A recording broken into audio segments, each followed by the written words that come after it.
Welcome to the deep dive. Today, we're really digging into the blueprint for ambition, you could say. We're unpacking what our source material calls the shortest dependable philosophy of individual achievement. Quite a claim. And this comes from looking at hundreds of very successful people over, 50 years. Our job is to understand those core 13 steps they identified. Exactly. And it's key to remember this isn't just some abstract theory. It's practical knowledge built around a specific formula, a kind of secret that Andrew Carnegie shared way back. So this deep dive is really about pulling out those actionable principles, the ones behind, well, frankly, staggering success. Staggering is definitely the word. I mean, the sheer financial power connected to this philosophy is huge. You look at Charles M. Schwab using the secret to set up U.S. Steel. That deal alone was worth around $600 million back then. That's the kind of impact we're talking about, understanding. Precisely. And if we want to grasp that kind of achievement, we have to begin right at the very foundation. Right. And that's psychological. It starts with really knowing what you want and demanding it. Okay, let's unpack that starting point. Desire.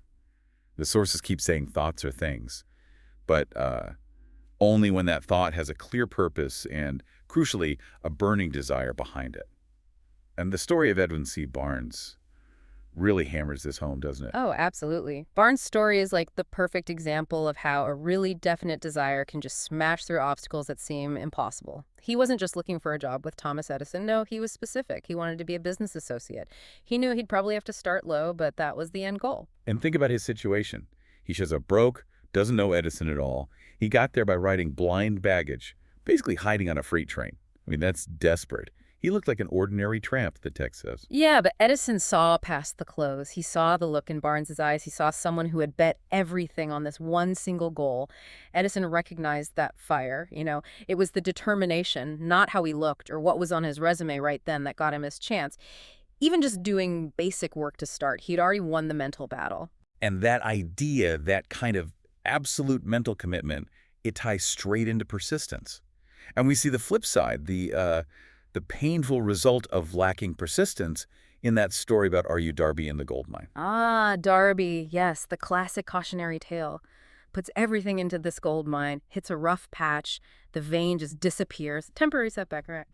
But he quits, sells the whole setup to a junk man. And this junk man, well, he gets some expert advice first. And guess what? Finds the gold again, just 3 feet from gold. Made millions. 3 feet? It's almost unbelievable. It just shows how failure can be such a trickster, doesn't it? It loves to trip you up right when you're about to succeed. And that's the lesson, isn't it? Success often shows up literally just one step beyond the point at which defeat had overtaken them. Right. Darby only found success later selling insurance because he learned that lesson. He just refused to take no for an answer, applying the persistence he didn't have at the mine. So to build that mental strength, the philosophy says you need that burning desire, but you also have to burn your bridges. No retreat. Like that old story of the warrior burning his ships, win or perish. Or Marshall Field, after the Chicago fire, saying he'd build the world's greatest store right there on the ashes. Total commitment. That's it. That's the kind of all-in, unwavering focus that creates what the source calls a burning desire to win. That's the real engine driving this whole thing. Okay, so you've got this powerful desire. Now the next big step is translating that into actual tangible results, like money. The philosophy outlines 6 practical steps for this. But the toughest part, really, is psychological. It's about getting yourself to believe you'll get the money before you actually see it. That requires more than just wishing. Right. That sounds hard. How do you actually build that kind of conviction? Is it just thinking positively? The source talks about mixing emotion with your thoughts to make them magnetic, attracting things from the ether. That sounds, well, a bit out there for today's listener, maybe. It does sound abstract, yeah. We have to remember the language of the time it was written. Magnetic force. Ether. These are metaphors for the subconscious mind's power. The core mechanism they're describing is autosuggestion. But here's the key. Just repeating words, like a plain mantra, that has zero effect on the subconscious, according to this. Ah, okay. So it's not the words themselves, but the feeling behind the words. Exactly. Your thoughts need to be charged up with strong emotions. Things like faith, love, even sex energy, the source says. That emotional charge creates the kind of vibration or signal that your subconscious understands and acts on. It's like speaking its language. That's what turns an abstract wish into a concrete belief that drives action. And you see that belief just steamrolling logic in the Henry Ford V8 story. Oh, absolutely. Ford decides his company will make a V8 engine in one single block. His engineers, the experts, tell him straight up, impossible. But Ford, he just tells them basically, keep working until you figure it out. And they spent a year saying it couldn't be done. But Ford just kept insisting, go right ahead, I want it and I'll have it. And then boom, they found the secret. The source says it was like a stroke of magic. But it was Ford's relentless desire and determination forcing a solution. And the place where these solutions get cooked up, that's imagination. The mind's workshop, as they call it. Right, and there are two kinds mentioned. Synthetic imagination, that's like rearranging old ideas into new combinations, building with existing blocks. Yeah. But then there's creative imagination. That's the really powerful one, supposedly tapping into infinite intelligence for brand new ideas. And those brand new ideas can have incredible value. Look at Dr. Frank Gonzalez. He had this burning desire for years to start a new kind of college, a learn-by-doing place. But he needed $1 million. He nurtured that desire but hadn't quite acted. Until he made a definite decision. He just announced he was giving a sermon titled, What I Would Do If I Had $1 Million. He wasn't focused on how he'd get the money, just that he would. And the story's amazing. Philip D. Armour hears the sermon, is totally inspired, and provides the money on the spot. Founds the Armour Institute of Technology, just like that. The source makes the point. The decision itself took maybe a minute, but it was fueled by 2 years of intense, burning desire. That's creative imagination, sparked by emotion, leading to instant action and results. Okay, achieving things on the scale we're talking about, like U.S. Steel or Ford's V8, that takes more than just one person's desire. It takes organized power. Which brings us to this concept of the mastermind. Yes, the mastermind principle is central. It's defined as coordination of knowledge and effort in a spirit of harmony between two or more people for the attainment of a definite purpose. Basically, teamwork supercharged. And it has two sides. There's the economic part, getting advice, help, resources, that makes sense. But then there's this psychic phase, creating more thought energy. What exactly does that mean? It sounds a bit mystical again. Well, it leans into that energy metaphor again. The idea is that when minds work together in true harmony, their mental or spiritual energy combines. It creates a kind of amplified thought force greater than the sum of its parts. Think of it like batteries. A group provides way more power than just one. The philosophy argues that every great fortune was built using this principle, whether the person realized it or not. And this kind of alliance is vital because, maybe surprisingly, just having knowledge isn't the key. That whole Henry Ford story during the libel trial, where they called him an ignorant pacifist, really illustrates this point, doesn't it? It perfectly does. The lawyers tried to trap him, prove he was ignorant because he didn't have much formal schooling. They asked him all these random trivia questions, and Ford's response was brilliant and so crucial to this whole philosophy. He basically said, why should I clutter my brain with that stuff? I have a row of buttons in my office. I can press one and summon an expert who does know. He had his mastermind group. Right. So the big takeaway is, knowledge itself is just potential power, raw data. It only becomes actual power when you organize it into clear plans and aim it at a specific goal, often with the help of your mastermind group. Exactly. And that's why specialization is so important now.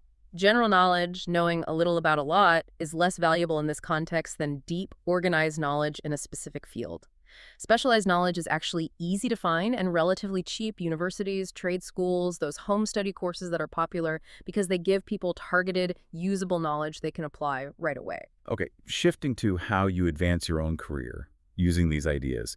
The philosophy actually advises against starting at the bottom in the traditional sense. Why is that? It seems counterintuitive.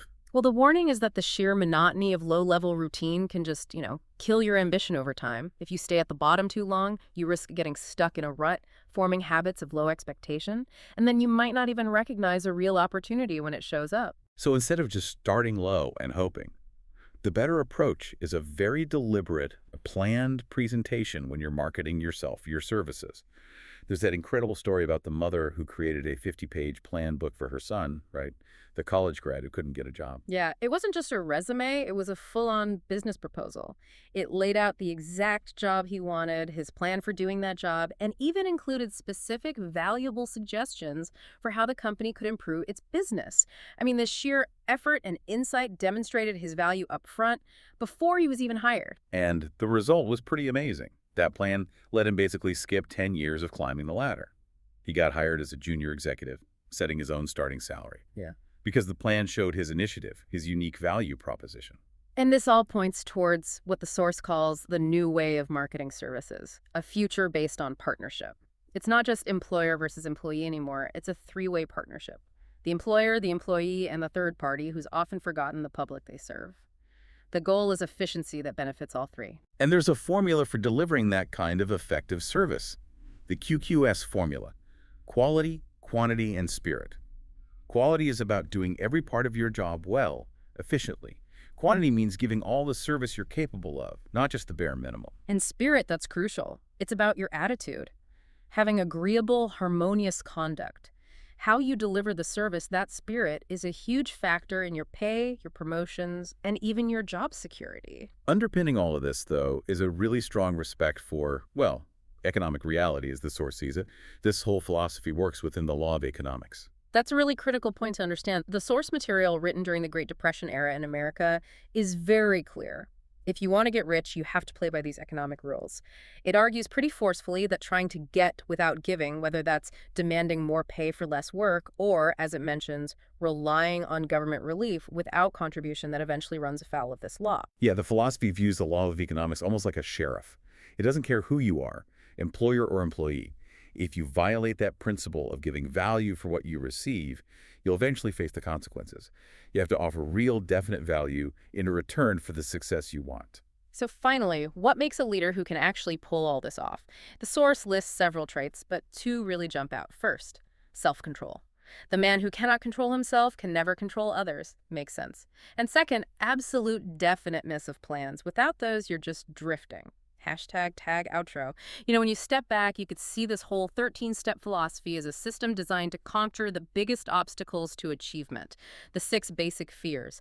Things like fear of poverty, criticism, ill health, loss of love, old age, and death. But all these fears, they sprout from the same seed. And that seed is indecision.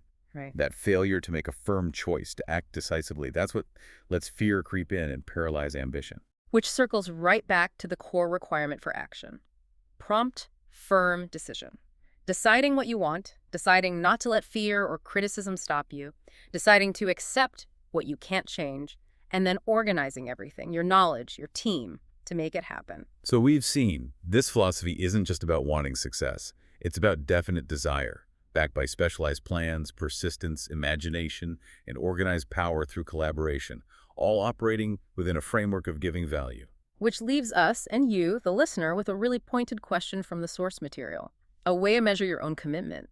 Are you willing to subordinate all other desires for this one purpose, and how much time daily do you devote to acquiring it? That singular focus, that willingness, that's ultimately the real test. Something to think about. Until next time, keep exploring and keep growing.